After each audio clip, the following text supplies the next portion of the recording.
My parents, they are huge supporters of a ministry called Mercy Ministries. They have homes all over the world for girls, teenage girls who are struggling in life, whether it's they've been kicked out of their homes, they have eating disorders, they had an unplanned pregnancy, some really, really sad, hard situations. So they get in this program, they live in this home, and they get counseling, they get what they needed to walk through that season. And I remember I was probably 13. My sister was 16 because Denise was just driving at the time. And I remember Dad came in on a Saturday morning. We were watching TV and he was like, all right, girls, you're going to do something a little different today, but you're going to do it. Which means in the Ramsey household, when the parent says you're going to do it, you're going to do it. There's like no debating. And we were like, okay, what? And he gave us this envelope full of cash. I don't even know how much it was. As a 13-year-old, it was probably like $1 million in my head. But I was like, oh my gosh, that's so much money. And he was like, okay, I want you to go down to Mercy Ministries because they had a home in Nashville. And he said, I've called ahead and there's 2 girls waiting on you. And you're going to go pick them up. You're going to take them to the mall. You're going to buy them new clothes. And Denise and I were like, what? Dad, that's weird. Like, we really did. We were like, oh gosh, I wish I could say we were angels. And we're like, yes, of course, we'd love to volunteer our Saturday, Father. That sounds fantastic.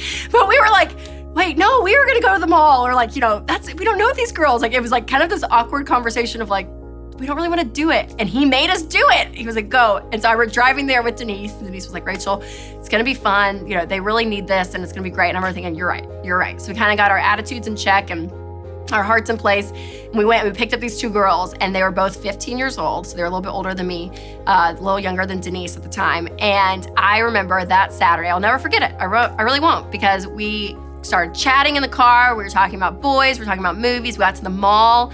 And it was like we got to give these little mini makeovers. Like we were running through the store grabbing shirts. They were in the dressing room. We were giving them stuff, getting sizes.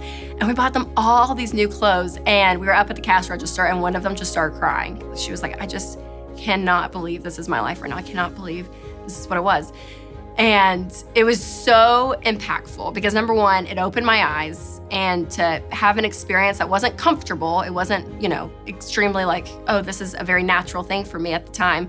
But as we got to know them, it was like, yes, it's incredible. And so I think about that story. I've had really cool giving experiences since then, but that one specifically, I loved it because what Mom and Dad did is they took really their resources, it was their money, and then they made us take our time, and it was such a creative way to do it. And it really took us where we were in life and expanded our world. And so find those things in your life, whether it's with your family, with your kids, with your spouse, but find the things in life that you are passionate about and find ways to give. Because again, you guys, giving changes you.